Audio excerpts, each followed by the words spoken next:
Greetings, comrades. Hope this finds you well. Quick shout out to the Indian News Network, which I'm stoked to be a founding member of. So, the issue of, Saudi Arabia and the United States Army and, Saudi Arabia with, billions of dollars in these, weapons deals and contracts as they commit, this genocide against, people in Yemen. That's obviously continued under Biden. Again, the Biden administration, particularly on foreign policy, but domestic policy as well, is just, Trump 2.0, but with liberal messaging and talking points, right? They might, talk a slightly, different tune, but in reality, their, actions are, it's very hard to distinguish, the Biden administration, particularly on foreign policy, like I said, from Trump's, right? Case in point, talking peace, quotes, U.S. arms Saudis for latest attack on Yemen's people, Operation Golden Bow. Hodaya, Yemen, inside the ruins of a modest Yemeni. I mean, just reading about this, like, it makes your fucking blood boil. I mean, just the atrocities that the U.S. empire is helping all of these, repressive governments commit all around the world, whether it's, Saudi Arabia or, the apartheid state of Israel, and then, the United States, economic warfare in all these countries all over the world. It's, again, the United States is the biggest purveyor of death and destruction in the world by far, like bar fucking none. Modest Yemeni home where human and animal remains were strewn together, local rescuers struggled to evacuate a pregnant mother and other potential survivors from rubble as warplanes circled above. There they found a body of a toddler covered in ashes besides the remains of a humble dining table. The chaotic cries of rescuers covered in blood filled the scene as they examined his remains of a fucking toddler, like 2-3-year-old fucking child. I mean, exposing what appeared to be an umbilical cord near the boy, they found his young mother covered in rubble, barely groaning in a muffled voice of pain. Just 2 days after World Children's Day and 3 days shy of International Day for Elimination of Violence Against Women, an unborn baby died when he was torn from his mother's womb by an American-made bomb that was dropped by Saudi warplanes on the home of Abdullah Shurian in Yemen's Al-Marari village in the Heist district of Hodaya. The bomb hit as the Shurian family was gathering for lunch, killing Abdullah, his toddler, and most of the family's cattle and sheep. The massive blast brought massive devastation, darkness, and chaos in the neighborhood, as if it was in the midst of the fiercest of battlefields. They claim to save us, but they kill us and destroy our property. A volunteer rescuer in his 50s told a local news crew. Inside the hospital where victims of the blast were being treated, an angry bystander made clear who he blamed for the carnage, declaring, America is behind these crimes against innocent people.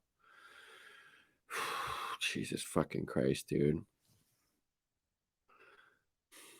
Dozens of civilians, including women and children, have been killed and injured since the operation began on November 19th. Saudi officials say their objective is to destroy military objectives like air defense systems, assisting the attack only legitimate targets, and ask civilians not to go around or approach potential targets before they strafe the areas, though those targets are never announced in advance. So I guess this was a fucking legitimate fucking target. This family eating, this fucking toddler being fucking murdered, this mom losing her baby, the husband dying. I mean, Jesus Christ.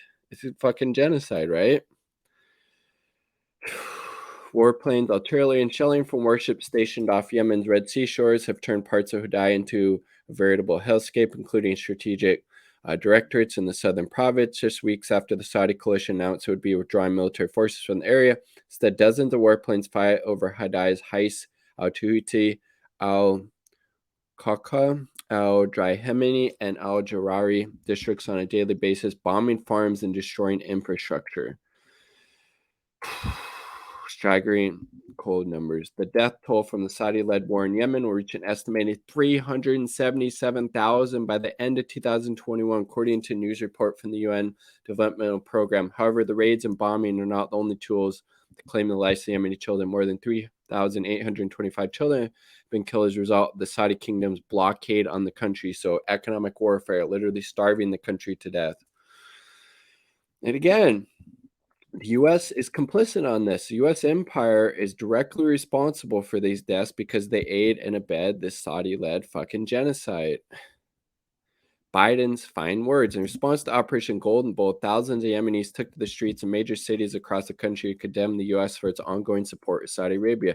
The main squares in Hodaya, Sana'a, and Sada were filled with thousands of demonstrators. Protesters gathered under the banners that read, "The U.S. supports the military and economic escalation and the continuation of aggression and siege," and chanted slogans blaming the U.S. not only for the new Saudi escalations, but for the humanitarian crisis in the country, accusing the Biden admin of giving the Saudis a green light to attack Yemen. Activists and families of the victims also resorted to a Twitter campaign, posting thousands of photos of victims of the war. And I'm seeing some of these photos and some of these kids like literally starving to death, and just fucking breaks your heart. And it's so fucking preventable, right?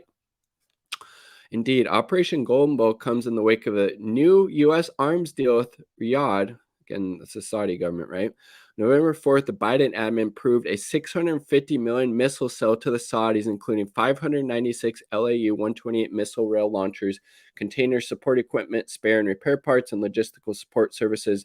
The move is a tacit approval by the U.S. of Saudi Arabia's continuation of war and exacerbation of already dire humanitarian crisis. Also rewards the oil-rich kingdom for killing children and women, according to Yemeni families present at the demonstration who lost children in Saudi attacks.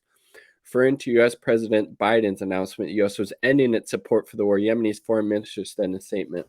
Statement positions by many American officials are based on double standards. They pretend to be calling for end of the war while actually pursuing their hostile and oppressive policies against. How is it calling for an end to the fucking war when the Biden admin just sold them $650 million in fucking weapons, right? The U.S. hype is merely a cover for the country's crimes and systemic terrorism against Yemen. The phony hype and false claims of the U.S. about its effort to achieve peace in Yemen are merely a desperate attempt to deceive the public opinion in the U.S. and other countries. I mean, Jesus fucking Christ.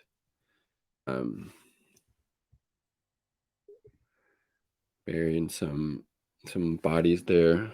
I mean, goddamn, dude. Again, how how is this any different than what the Trump administration was doing? Please tell me. Again, because Biden is an imperialist and he would just support the U.S. empire in these wars of aggression and regime change and geopolitical interests. One of the reasons I can never vote for this piece of shit, along with a long list of other reasons, right? But the U.S., they're holding this summit for democracy. I mean, give me a fucking break. Give me a fucking break. Like the video if you like the damn video. Subscribe for more content. All part of the people. Quick shout out to the two Uber comrades supporting my channel, Partner and Indie Left News. Definitely check out Indie Left News. Peace.